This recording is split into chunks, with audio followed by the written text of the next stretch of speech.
पर यूपी के गोंडा से जहां पर चंडीगढ़ डिब्रूगढ़ एक्सप्रेस के 21 डिब्बे पटरी से उतर गए थे और इस हादसे में 3 शख्स की मौत हो गई। 3 ट्रेन यात्रियों की मौत हो गई, जिनमें एक मृतक की पहचान अभी तक नहीं हो पाई है। करीब 30 लोग हैं जो कि घायल हुए हैं और 6 की हालत गंभीर बताई जा रही है। जानकारी के मुताबिक लोको पायलट ने हादसे से पहले ही धमाके की आवाज सुनी थी। फिलहाल घटना के कारणों का पता लगाने के लिए एक्सपर्ट्स की टीम जांच कर रही है। कई घंटों की मशक्कत के बाद चंडीगढ़ डिब्रूगढ़ एक्सप्रेस में फंसे सभी यात्रियों को सुरक्षित बाहर निकालकर उन्हें दूसरी ट्रेनों से उनके गंतव्य के लिए भेज दिया गया है। कल दोपहर करीब 2:30 बजे गोंडा से लगभग 30 किलोमीटर की दूरी पर यह दुर्घटना हुई। रेलवे ने मृतकों के परिजनों के लिए 10-10 लाख के मुआवजे का ऐलान किया है।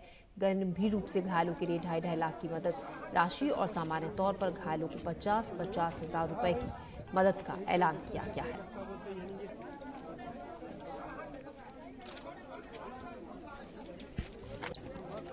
और इस खबर पर और ज्यादा जानकारी के साथ हमारे साथ घटनास्थल से मौजूद है रणवीर सिंह, हमारे सहयोगी। रणवीर, हम इस वक्त के ताजा हालात वहां के बारे में जानना चाहेंगे। फिलहाल क्या वहां पर ताजा स्थिति है?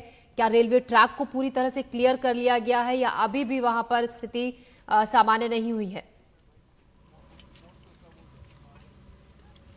देखिए, इस रेल हादसे के बारे में बता दूं कि कल जो 2:35 पर हादसा हुआ उसमें कुल 3 लोग मारे गए, 6 गंभीर रूप से घायल हैं और बाकी करीब 20-22 लोग ऐसे थे जिनको हल्की चोटें आई थी और उनका प्राथमिक उपचार करके उन्हें डिस्चार्ज कर दिया गया। अब अगर ट्रैक रेस्टोरेशन की बात करें तो ये तस्वीरें आप देखिए, ये जो ट्रैक है जिस पर काम आप देख रहे हैं ये डाउनलिंक है जिस ट्रैक पर घटना हुई थी। और इस ट्रैक से जो ट्रेन की बोगियां हैं उनको जेसीबी की मदद से जो साइड में खाली जगह थी वहां पर हटा दिया गया है ताकि रेस्टोरेशन का काम शुरू हो सके। और जो बगल की लाइन है वो है अपलिंक, यानी कि लखनऊ से गोरखपुर जाने वाला जो ट्रैक है वो डाउन लिंक है और गोरखपुर से लखनऊ जाने वाली जो है वो अपलिंक है। तो अपलिंक वाली रेल ट्रैक पर कोई नुकसान नहीं हुआ था, वो तैयार है, लेकिन चूंकि डाउन लिंक पर जो रेस्टोरेशन का काम है वो चल रहा है इसलिए इसको अभी शुरू नहीं किया गया है। जो सामने पटरियां टूटी थी उन जगहों पर आप देखिए जो सीमेंटेड ट्रैक्स होते हैं वो रात भर में बिछा लिए गए हैं। अब आज दिन में इनमें पटरी बिछाने का और उसको फिट पटरी चेक करने का काम शुरू होगा। और साथ ही चूंकि इस ट्रैक से इलेक्ट्रिक जो ट्रेनें हैं वो गुजरती हैं, इसके लिए खंभे लगाए जा रहे हैं। तो बिल्कुल सामने आप देखिए जो खंभे लगा रहे हैं, क्योंकि जो ट्रेन एक्सीडेंट हुआ था उसमें जो इलेक्ट्रिक वायर्स थे वो टूट गए थे।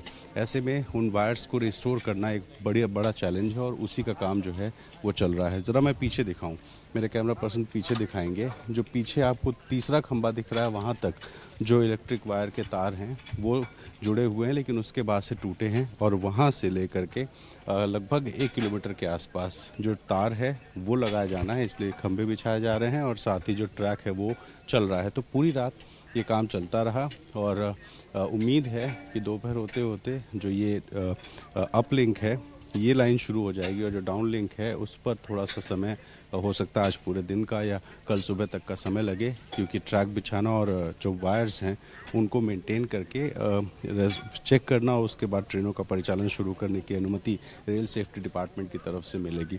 तो फिलहाल 3 की मौत हुई है, 6 घायल है, 6 में से 3 को लखनऊ शिफ्ट किया गया है और 3 जिला अस्पताल गोंडा में हैं। बाकी जितने लोग सीएससी में थे जिनको हल्की चोटें आई थी उनको इलाज दे करके छोड़ दिया गया और जो बाकी पैसेंजर्स थे जो सभी पैसेंजर्स को गोंडा से एक दूसरी ट्रेन अरेंज करके उनके गंतव्य तक भेज दिया गया है।